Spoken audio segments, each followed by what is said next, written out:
And Ryan Stevens joined us a little earlier this year. He is the manager of the Lincoln Potters baseball team, and you guys are getting ready to start this month. Yes, absolutely. A couple weeks away. Yeah, and you brought a friend.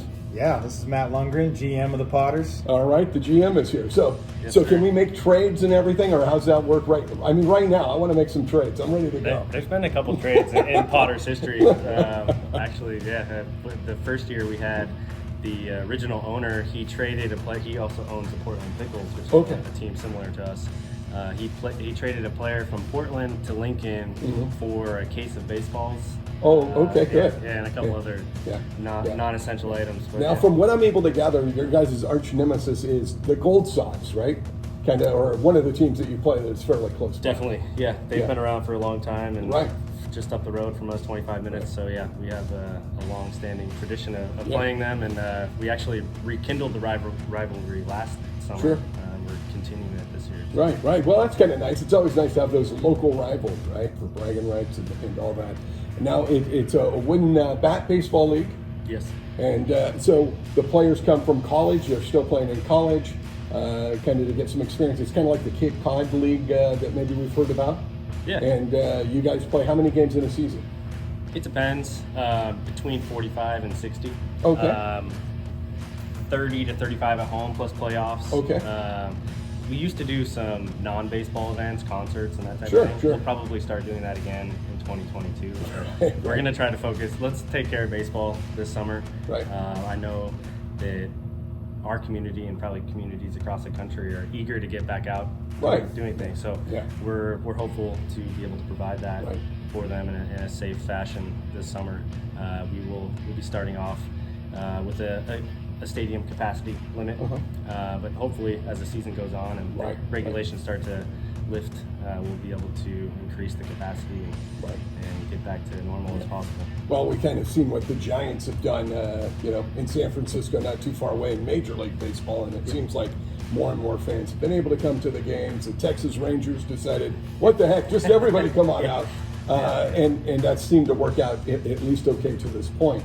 And so how many fans are going to be able to come to your guys' games as you start the season? So we're going to be stuck at 33% capacity to start. And that's going to be roughly between 500 and 600 fans. And we can fit, I think our total capacity is like 1,700 something. So we'll be at 33% capacity to start. A lot of that is going to be our season ticket holders. We have almost 350 season ticket holders. Right. So they take up the bulk of that percentage, but there still will be some room for single game tickets and groups and that type of thing. But it'll just be nice to have fans back in the stands. I mean, I grew up being a soccer player, and occasionally you would have a game where there weren't fans, and that was always weird. And it can feel sometimes like a scrimmage or practice or whatever, and now having fans back in the stands, it'll kind of have that feel of a real game, right? Sure. Ryan can attest to how weird it was last year.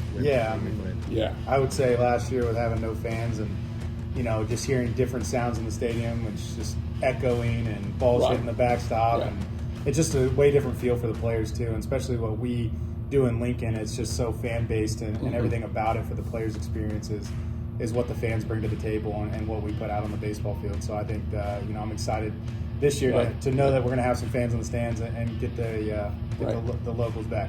Yeah, I think it's just the energy, right? Just the energy. The fans give some energy. The players give energy because of the fans, and that's kind of a two-way street. And it's kind of like I guess filming a movie, right? A movie, you don't have any fans at play, you do, right? And you kind of feed off that energy, the players and the fans. And so it'll just be nice to have that feel again, I imagine, and to feel like things are kind of slowly getting back to whatever the new normal might be. I will say, it was kind of cool to see, since there was no crowd noise, that the team had to kind of create their own momentum. So it was cool watching them kind of with the different chants and all kinds of they created the noise themselves. Well, I think you have to create something to get themselves up to play, right? Absolutely. I think sounds of the game in general are real cool for the fans that don't normally hear them. Right. And I think that goes on for NBA right now. Oh yeah. MLB, you're hearing the court talk that you don't normally hear right. when it's packed. Right. Shoot, squeaky. So it's just real different for the average fan. I think that's something we heard last year from the workers that were working the games and just like, I didn't know that went on. And so that's unique for them, but definitely the players feed off the energy of the crowds for sure. Yeah. I mean, it definitely gives you a look into the game that we don't normally get to hear or get to see or whatever, because there's folks around, right, and stuff. And so, how excited are the players to get back to playing baseball this year with fans in the stands? That's got to be really exciting for them. I'm sure they're pretty excited. Most of them are all either finishing up or at the end of their college season right now. Some of them still haven't played in front of fans. Depending on what part of the country they're in, they may not have been open up. So I'm sure they're going to be eager. We have a couple, maybe a handful of guys who played on last year's team that had never played in Lincoln before. So it's going to be a whole new experience for them. Kind of getting that atmosphere. And it's not just even being at the games, it's if they're around town, people are, hey, you're Potter, so that whole well, Lincoln's definitely that kind of place. I mean, sure. You think of a Friday Night Lights experience, you think of a place like Lincoln, and they're into the high school sports, they're into the local sports teams, and it's a big part of the community, and it's a real tight fit community there too. Absolutely, yeah. So they're like celebrities for the summer, which is cool to see. And a lot of them are from different parts of the country, and it's different everywhere. So Matt, what does a general manager do for a baseball team? What exactly, to just like a thumbnail sketch? Yeah. If we walked into your office Monday during the season, what are you doing? It depends. Monday we try to close the office because we're every other day. Maybe we're Tuesday. Yeah, Tuesday. But for us, since we're such a small operation, I only have one other full-time staff member. Outside the coaching staff, we do all the types of things that you would see any minor league baseball team do from a entertainment standpoint. We do giveaway nights. We do fireworks nights. We sell beer and wine. We have a whole merchandise set up. So from being such a small operation, it's really just two of us that do all of that. So at a professional sports level, you would have someone the head of each one of these departments, right? So I kind of oversee all of it. So you're wearing many hats. Every day is different. There's always something else that I'm focusing on, but a lot goes into it, and pretty much a couple weeks after the season ends, we go into planning for the next season. You got to put together all those fun nights that everybody looks forward to. Ticket packages, all the corporate partnership sales. So there's a lot that goes into that. So it's a lot. Probably a never-ending job. It seems like that you would always be working on something, either this season or something down the road. For sure, it's the off season is, despite there being so much to do, there isn't necessarily, you have your deadline. So I know when I need to be done by.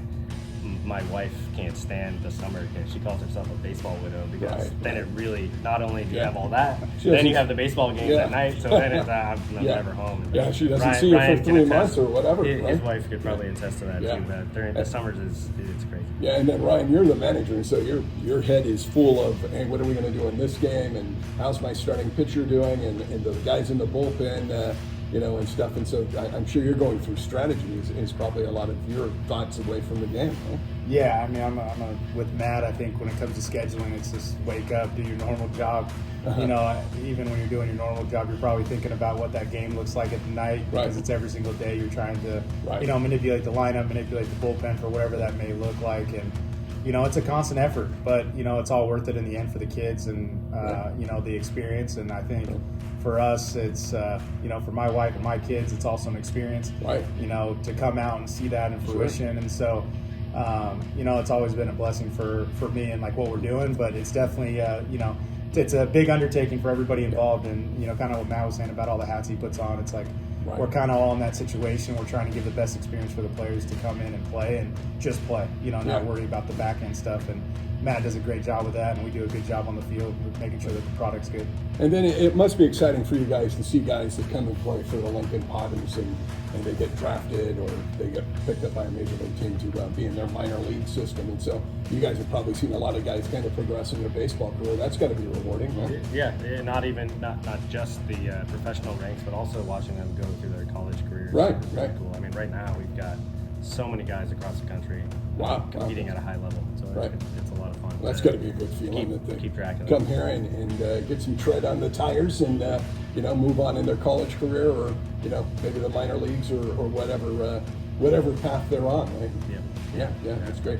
And Ryan, you were a player. You're not that far removed from a player, so you must be able to identify with these young players really well because your playing experience is so close to kind of the age that they are. Right? Yeah, no, absolutely. I think it's, I feel far out from playing, but, it hasn't really been that long. And, I like to pride myself on being more of a player's coach and relating with them and, having the grown conversations instead of talking down to them. And, it's worked for us, it's worked for our staff. And I think the proof of how much better they've gotten when they come into Lincoln, going back to their respective colleges, and that's probably why we're doing such a good job expanding our recruiting.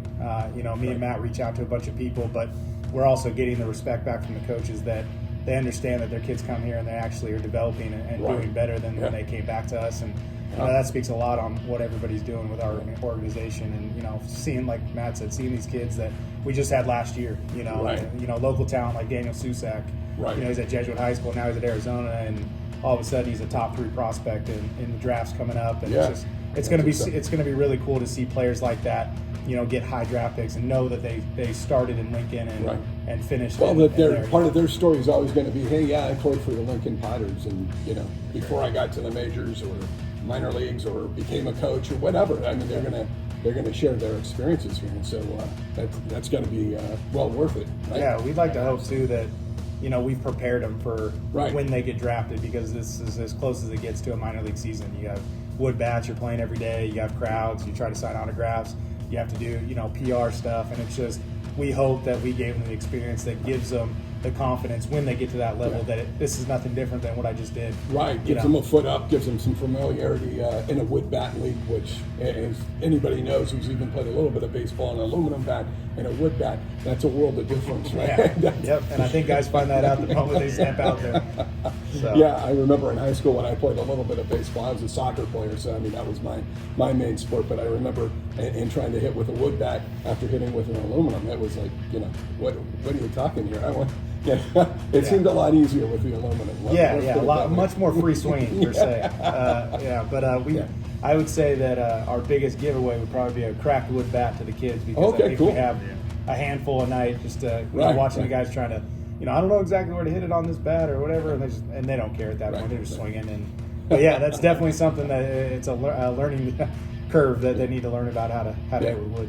Yeah, and I think local baseball, local minor league baseball, what you guys have is great, because kids are able to get that intimate look at the game that sometimes, people don't live close to a major league city, or they're not able to get, maybe they go once or twice a year, but where you guys, they can really build a relationship with baseball and see those guys that come through to play for you guys, and then they go on to wherever they go on to, and they're like, I remember seeing him play, I remember seeing Daniel play here, or I remember seeing that guy play here.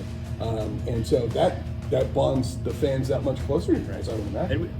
We've had some of our season ticket holders, and this is not a knock on Major League Baseball or professional baseball, but they've traded in their season tickets to the Giants or the A's or the River Cats. One, it's closer. If they live in Lincoln, Rockland, Roosevelt. Right. They're going to be able to go to more games.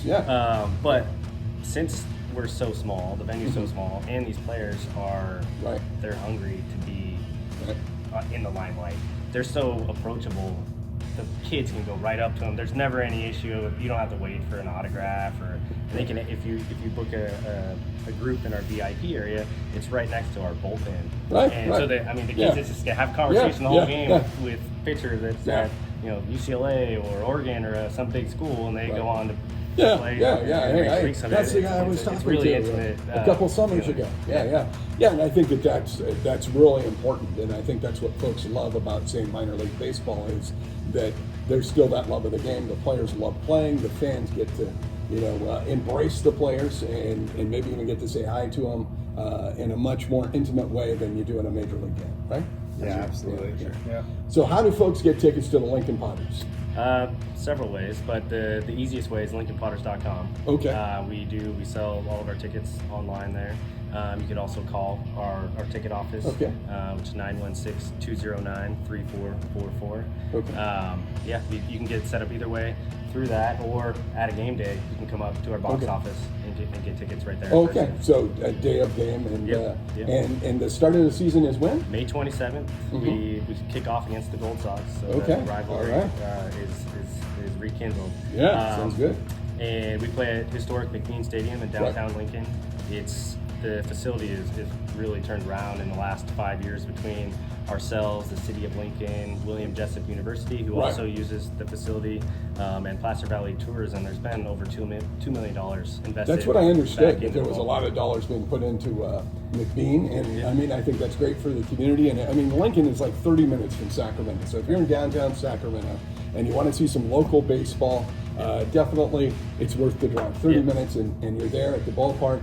And what a relaxing evening during the summertime. Catch a baseball game at the Lincoln Potters playing. It's high quality baseball. Right. A really cool family entertainment option during the summertime. It's super affordable as well. Right. We sell beer and wine for the adults. We have snow cones and all the good stuff for the kids. Kids zone. So it's a lot of fun for everyone, even if baseball's not your thing. It's just a night out with the family. It's a great experience. Yeah, it's a great way to get out there and see some baseball and have some conversation in the summertime. You can't beat it. Starts at the end of May this month, believe it or not. Yeah, we go through the middle of August. You do? Yeah. Okay, I wasn't sure if you went all the way through August or not, so good to know. And, you're going to see some high-quality baseball. I mean, these guys know what they're doing. I mean, they play college baseball. They're playing high level, and then they're coming here playing the Wooden Bat League. And so come out and see some of the games this season. And what's the website again? LincolnPotters.com. LincolnPotters.com. And I've got something here for you, Rex. It's one of our hats. We actually, kind of a cool story. There are wild peacocks in Lincoln. Okay. So when we were going through our mascot design phase, I mean, we're the Potters, so it's kind of hard to, how are you going to design something that looks like a Potter? Yeah, I'm going to throw that on here. So we ended up going with a flaming peacock. Yeah, I like our minor league logo. Yeah, look at that. That is cool. That's yours. I got some tickets here for you. These are ticket vouchers. These are good for any game except for 4th of July, because that one that's what you said. Yeah, so you can give these away. Or we're going to be giving some tickets away to the Lincoln Potters. Just look on our social media pages, Facebook, Rex on the Road Media. I want to thank you guys for coming in. I know you're busy right now. I know everything, getting ready for the beginning of the season here. And thanks so much for coming in, man. Having us. Looking forward to being out there. You, all right. We'll catch up with these guys maybe during the season. Hopefully we'll be able to catch up with them. And check it out. Lincoln Potters baseball is almost here. Let's play some ball, huh? Let's do it. Potter up.